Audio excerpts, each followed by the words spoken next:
bien commencer notre audition. Alors nous allons, si vous le souhaitez bien, pour organiser au mieux nos débats, auditionner successivement Monsieur Olivier Abel et Didier Sicard. Didier Sicard, je n'ai pas à vous le présenter. Olivier Abel est professeur de philosophie éthique à la faculté de théologie protestante de Paris et membre du comité consultatif national d'éthique chargé d'enseignement à l'école des hautes études en sciences sociales. Donc, vous êtes venus à deux, car je crois que M. Abel doit partir à un moment, il y a une autre réunion de l'attente. Donc, si vous ne voyez pas d'inconvénient, on va commencer par la communauté protestante. Pour le moment, n'est pas arrivé M. Mohamed Moussaoui, président du Conseil français du culte musulman. Il ne devrait pas tarder. Donc, on va prendre dans l'ordre après, successivement. Alors, on a combien de temps pour qu'on s'organise? Il est 16h15. On a un truc avec... C'est à quelle heure? 18h15 18h, oui.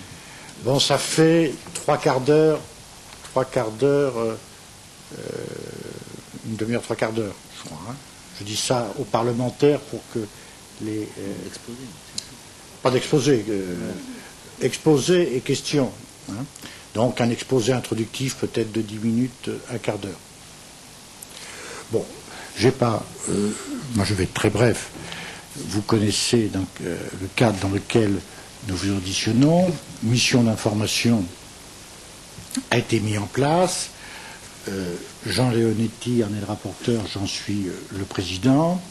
Cette mission d'information fait suite à toute une série de rapports qui ont été publiés par le CCNE, par l'Office, par le Conseil d'orientation de l'Agence de biomédecine. Je crois que le Conseil d'État n'a toujours pas donné son rapport, il devrait le donner en mars. Et donc, cette mission d'information est prélude de la commission spéciale qui sera mise en place au moment où le gouvernement déposera sur le bureau de l'Assemblée nationale son projet de loi. Ceci étant, il y a une nouveauté, et Jean pourra vous en dire un mot, comme il est le responsable du comité de pilotage où nous siégeons tous les deux, il y a les États généraux. Les États généraux voulus par le président de la République qui vont s'étaler entre le mois de mars et le mois de juin. Donc il faut trouver une bonne articulation entre ce que nous faisons au niveau du groupe parlementaire et ces États généraux. La ligne de conduite que nous nous sommes donnée est de dire que nous attendrons, le résultat des États généraux constitueront pour nous un élément de réflexion supplémentaire pour rendre notre rapport de mission d'information. Et d'autre part, pour faciliter les choses, nous avons, Jean Leonetti et moi-même, demandé aux membres du comité de pilotage, qui sont 6, nous deux compris, à pouvoir participer à nos auditions. Voilà, si vous voulez, comment le travail s'organise. Je ne vous rappelle pas les problématiques. Aujourd'hui, tout ce qui concerne les lois bioéthiques constitue pour beaucoup des espoirs, mais aussi des craintes. Je pense qu'il était utile, et on l'avait fait il y a 4 ans, 5 ans, on l'a fait au niveau de l'Office avec Jean-Sébastien Vialat, qu'il était utile pour nous de pouvoir auditionner l'ensemble des courants philosophiques et religieux. C'est ce que nous faisons avec vous aujourd'hui, parce que je pense que dans le cadre de la communauté nationale, vos courants représentent des éléments importants et nous devons être éclairés, nous, en tant que parlementaires. Alors, je ne vais pas vous poser une série de questions. Je crois que le mieux, c'est que vous puissiez nous dire votre éclairage sur ces révisions des lois bioéthiques. Quels sont les points qui vous paraissent importants? Quels sont les points qui devraient être clarifiés? Quels sont les domaines qui n'ont pas été abordés par les précédentes lois bioéthiques qui devraient aujourd'hui être éclairés? Et puis aussi, quels sont vos points sur lesquels vous ne transigez pas? Je crois que c'est important aussi pour nous de savoir. Il y a le domaine de la recherche, il y a le domaine de la procréation médicalement assistée. Je crois que voilà l'ensemble de ces sujets, mais vous connaissez ça par cœur. Et donc, ce que je vous propose, une intervention d'1 quart d'heure.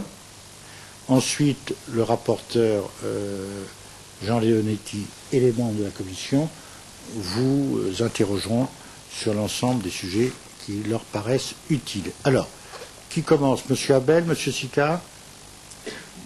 Monsieur Abel. Oui. Alors, en fait, je suis désolé parce qu'en effet, je devrais partir à 5h30 et donc Monsieur Sicard est là pour prendre la parole à partir du moment où je partirai. En fait, c'est dommage parce que moi, j'aurais beaucoup aimé l'écouter sur ces questions, j'aurais appris... Mais je vous dis tout de suite, je ne pourrais pas vous donner la parole pendant 1 heure. Non, je sais, je sais bien. Je sais bien. Non, ce que je veux dire, c'est que donc là, c'est moi qui vais présenter un petit peu quelques orientations générales de la... Moi, je ne suis pas du tout un si bon connaisseur que Didier Sicard de ces questions, et peut-être que dans le débat ensuite, il pourra aller plus précisément sur certains points sur lesquels il y aura justement à la fois des fermetés ou au contraire des ouvertures, des perplexités plus formulées un peu plus loin par lui.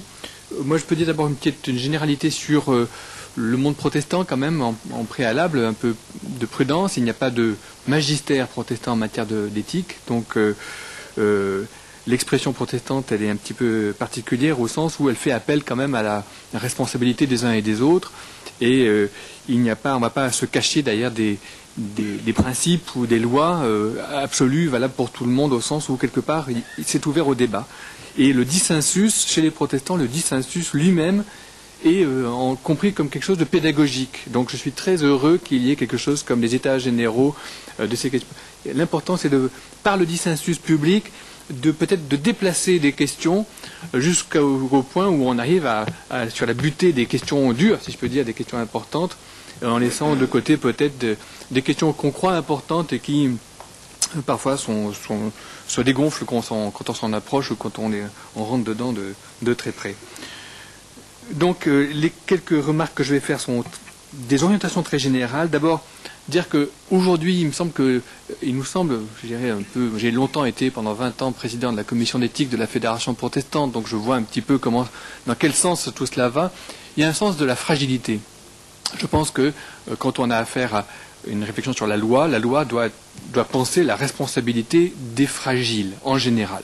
C'est une orientation générale, fragilité des personnes, des sujets, mais d'ailleurs aussi fragilité des institutions. On n'est pas des institutions ultra solides, ultra riches, ultra... Bon. Et je dirais aussi fragilité du monde naturel. C'est important aussi de le penser quand on pense la recherche dans tous ces domaines-là. Et je dirais que le sentiment de la peur, non pas la peur d'eux, mais la peur pour les fragiles, oriente aujourd'hui le sentiment éthique.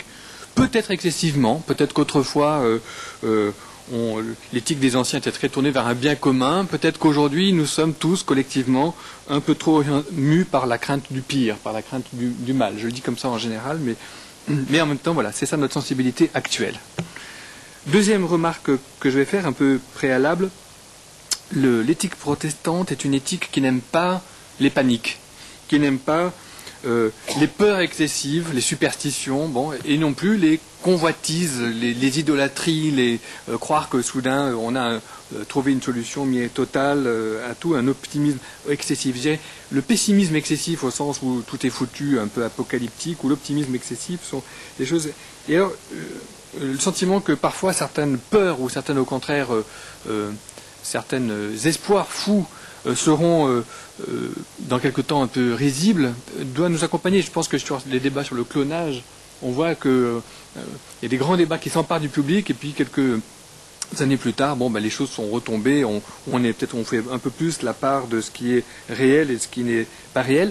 Mais à l'occasion de ces paniques, ce que nous voyons poindre par derrière, ce sont des questions peut-être plus sérieuses, notamment, je dirais, prendrai un exemple, l'exemple de tout ce qui concerne l'identité génétique. L'identité génétique qui est peut-être justement une sorte d'emphase sur l'identité génétique en termes de peut-être, je pense que Didier Sicard en parlera tout à l'heure, mais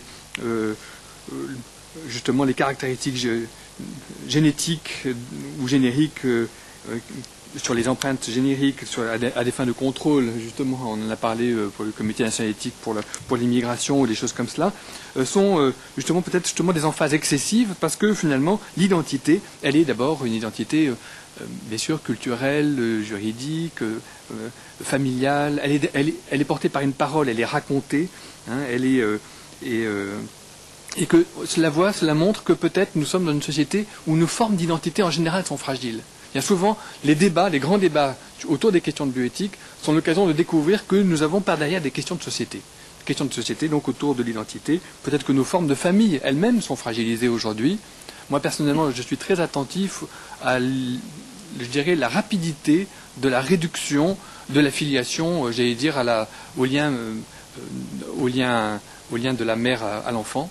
Et donc je suis presque plus inquiet par le droit des personnes seules que par le droit des couples homosexuels. C'est quelque chose qui, moi, personnellement, me semble très inquiétant. Voilà, donc pour revenir à mon développement un peu général, je crois que voilà, on ne peut pas non plus croire ni qu'il y a une sorte de technique qui peut répondre à toutes les questions, pardon. Ni non plus de penser que la technique ne doit rien changer à une condition naturelle qui serait, j'allais dire, d'entrée de jeu divine. Là, le monde naturel n'est pas en soi divin, et donc il ne faut pas sacraliser le corps. C'est important, par exemple, par rapport au don d'organes, par rapport aussi même à l'autopsie. On est dans une culture peut-être qui a valorisé le corps. Peut-être que justement la famille, alors en plus au moment des dons d'organes, au moment de mort accidentelle, il y a un moment disons affectif de trouble important. Mais peut-être que c'est important de dire que voilà, il y a quand même quelque chose là qu'il ne faut pas sacraliser, quelque chose qu'il est important d'encourager, le don d'organes, d'encourager. Donc je ne sais pas sous quelle procédure il faut le faire, mais c'est un point qui nous semble sans doute important. On en a souvent parlé à la Fédération protestante de France, cette diminution de ce don. Tout ça, voilà, ce sont des éléments de ce que j'appelle la sobriété. Sobriété face à des paniques excessives ou à des convoitises excessives. Une troisième chose que je dirais, tout ça c'est des remarques un peu introductives, hein, je n'ai rien d'autre que des remarques un peu introductives à vrai dire, c'est justement de remettre chaque fois les questions éthiques qu'on se pose autour de ces lois dans un monde plus large quand même. Ce n'est pas uniquement des questions morales. Les questions morales sont inséparables de questions culturelles. La même technique ne soulèvera pas les mêmes problèmes dans des mondes de cultures différents, pour des mœurs différentes. Sociales, il y a des questions sociales sont importantes, il y a justement des milieux plus ou moins précaires qui seront plus ou moins touchés par, je dirais, des questions économiques. L'éthique ne peut pas être séparée des questions économiques. La santé, bien sûr, n'a pas de prix, mais elle a un coût dans un monde où les moyens ne sont pas illimités. Et donc, il faut qu'on pense les priorités. Et ces priorités sont des priorités dans lesquelles, justement, on doit d'abord penser, comme je disais tout à l'heure, aux plus précaires, aux plus faibles. Il faut voir, en quelque sorte, ce qui sert vraiment à l'intérêt général, et non pas mettre des fortunes dans des choses très, finalement, très exceptionnelles ou très, très limitées. Et c'est aussi lié à des questions juridiques. Hein. Voilà, donc, sentir que tout ne s'achète pas, tout ne s'enseigne pas, tout ne se soigne pas, et puis aussi tout ne se moralise pas. Il y a des choses qui ne sont pas des questions morales, c'est complexe, c'est lié à d'autres logiques. Alors, de ce point de vue-là, je dirais encore 2 ou 3 choses.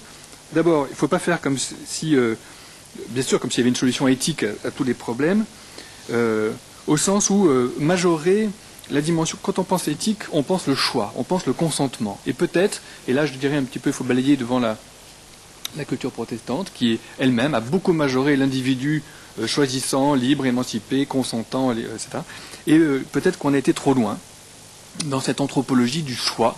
On va trop loin parce que finalement les sujets ne peuvent pas tout choisir, ne peuvent pas tout décider pour eux-mêmes ni pour leurs proches, etc. Il y a donc peut-être là une limite à cette anthropologie, cette idéologie du choix. Et ceci dit, je pense que, et c'est ça qui est proprement éthique, il faut faire la place quand même à la conversation. Il y a des choses qui ne sont pas de l'ordre de la loi, qui ne sont pas de l'ordre du principe intangible qui tombe d'en haut, qui sont de l'ordre de la conversation et bien des questions autour de la naissance, de la mort, des bifurcations de la vie au moment des accidents ou des demandes de la parole, une parole qui n'est pas l'information médicale, biologique.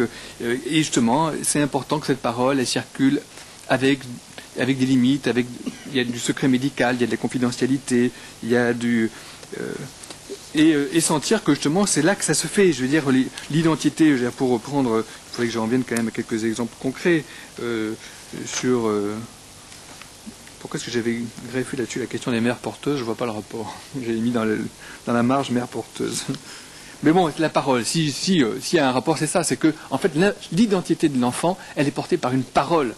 C'est pas, on saucissonne les problèmes en disant il y a problème de procréation, problème de gestation, problème etc. Mais tout ça est lié, on dit par le projet parental. Le projet parental, c'est encore tellement étroit, projet, quoi.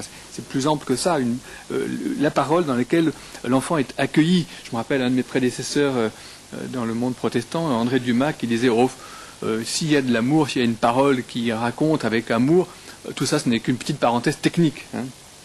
Alors on peut aller jusque-là, on peut dire jusque-là. La parole, c'est important.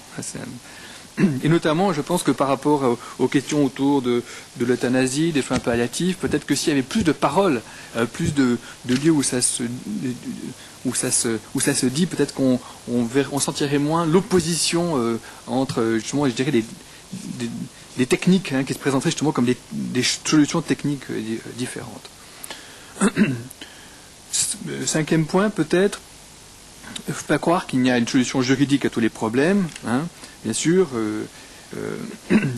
il faudrait même, dans l'idéal, un cadre juridique très minimal. Moi, je suis très proche de Jean Carbonnier et dire l'idée qu'il faut ne légiférer que très sobrement. Mais en même temps, comme je disais tout à l'heure, il y a des fragiles, il y a des patients qui ne sont pas autonomes, qui ne sont pas maîtres d'eux-mêmes. On ne peut pas tout faire reposer sur la responsabilité individuelle. Et puis, il y a le poids d'intérêt économique, de l'évolution sociologique, je dirais, des mœurs, etc., qui sont lourds. Hein. Donc, là, de ce point de vue-là, la loi a une fonction, je dirais, de protection. Non-commercialité des produits du corps humain, non-brevetabilité du génome. Ce sont des points sur lesquels la Fédération protestante a plusieurs fois rappelé là que c'était des choses qui étaient vraiment, pour elle, des choses indiscutables. Et donc, l'idée que tout ne s'achète pas est importante pour protéger l'humanité de formes, je dirais, d'esclavage, nouvelles, qui sont en train de, en fait, quand même, sans doute, de se développer dans le monde d'aujourd'hui. Et peut-être un dernier point, ne pas croire non plus, donc il n'y a pas de solution éthique à tous les problèmes, il n'y a pas de solution juridique, il n'y a pas non plus de solution technique ou biomédicale à tous les problèmes. Il faut cesser de croire qu'il y aura toujours une réponse à toutes les questions. Il faut parfois apprendre à vivre avec les problèmes durablement, s'installer dans des compromis compliqués, parce que justement, c'est pas uniquement biologique, c'est pas uniquement juridique, c'est pas uniquement moral, c'est-à-dire laissé à l'appréciation de chacun. C'est plus complexe, il faut vivre avec les problèmes de manière durable. Et en même temps, je dis ça, mais je crois qu'il faut faire confiance dans les progrès de la science. Il y a une confiance d'abord à avoir. C'est important de faire crédit à la recherche scientifique. Est-ce que ça peut apporter comme solution à des problèmes qui sont aujourd'hui insolubles et qui posent des problèmes moraux et juridiques peut-être insolubles. Donc il ne faudrait pas basculer d'un excès d'optimisme technoscientifique dans un excès de pessimisme et de dire de toute façon il n'y a pas de... Simplement, sur quoi nous restons attentifs, c'est le fait que la recherche, génétique ou quelle qu'elle soit, ne peut pas déchirer le voile d'ignorance, derrière lequel les institutions, ou par lequel les institutions humaines reconnaissent qu'il y a en chacun une réserve inconnue. On ne sait pas qui est chacun. Il y a une sorte de... Le sujet humain, on ne sait pas qui c'est. C'est pour ça qu'on ne peut pas faire... de programmer d'eugénisme et c'est pourquoi la confidentialité aussi est importante. au sens où il faut redonner chaque fois une chance à chacun. C'est le rôle des institutions de santé, par exemple, comme c'est le rôle de l'école ou le rôle des hôpitaux, c'est le rôle de la prison. D'ailleurs, toutes les grandes institutions sont là pour redonner une chance à chacun. Et là, je dirais, ça me semble très important, cette idée que... Parce qu'on a eu le sentiment, parfois, que, voilà, ça y est, maintenant, on savait entièrement qui était quelqu'un, et donc il faut trouver des lois qui vont accompagner un savoir total, et je dirais, d'une transparence qui croit qu'on connaît tout de chacun biologiquement, etc. Non, c'est faux. Il y a beaucoup d'ignorance, il restera beaucoup d'ignorance. Et je dirais, même s'il n'y en avait pas, il faudra en mettre. C'est un acte politique, un acte juridique, un acte éthique. Il faut mettre des voiles d'ignorance qui redistribuent, je dirais, le droit à chacun de vivre sans entièrement savoir qui il est. Et ça, je crois que c'est important comme principe. Si je devais encore dire une dernière chose, je dirais que, on a peut-être vécu un moment, on est dans un moment très difficile de décalage entre la puissance, le pouvoir des décideurs, pouvoir des chercheurs, pouvoir de la science, les nouveaux pouvoirs qui sont pouvoir aussi des grands pouvoirs économiques, des grands faiseurs, je dirais, d'images de vie bonnes, hein, dans l'opinion, les télévisions, etc. Et je dirais, je ne suis pas sûr que nous ayons développé des capacités de responsabilité, à la fois individuelles, aussi des institutions, etc., à la hauteur des pouvoirs que nous avons. Paul Ricoeur disait, à pouvoir accru, responsabilité accrue. Ben, je dirais, voilà, on est dans cette situation, il faut arriver à rétablir une responsabilité à la hauteur du pouvoir, parce que le pouvoir, finalement, en dernière instance, c'est toujours le pouvoir sur les plus faibles. Voilà, c'est quelques orientations très générales. Merci. Didier Sicard, à ce moment-là du débat,